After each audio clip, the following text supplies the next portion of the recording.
Inventory in Annapolis is up 48% from last year and 31% more homes sold year over year. It's Friday, July 25th, 2025. I'm Kimberly Barton, broker, owner of Kinetic Realty, Maryland's boutique brokerage. This is the weekly Annapolis Real Estate Report. 66% of homes listed for sale in Annapolis are priced over $1 million, and 61% of the 34 homes that sold this week were priced over $1 million, selling in 10 days at 100% list to sold ratio. There are 225 homes for sale at a median $749,950. 17 homes are coming soon.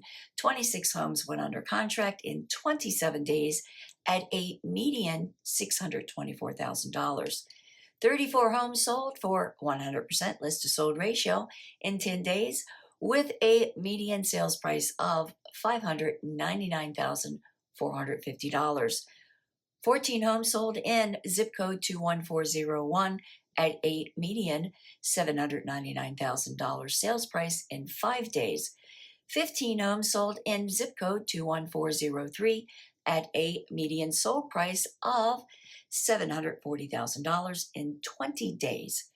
5 homes sold in zip code 21409 at a median $950,000 in 7 days. There are 34 homes for lease at a median $3,550 per month. That's a wrap for this week's Annapolis Real Estate Report for Friday, July 25th, 2025. Thanks so much for tuning in. Enjoy your weekend. Stay cool. I'll see you next week.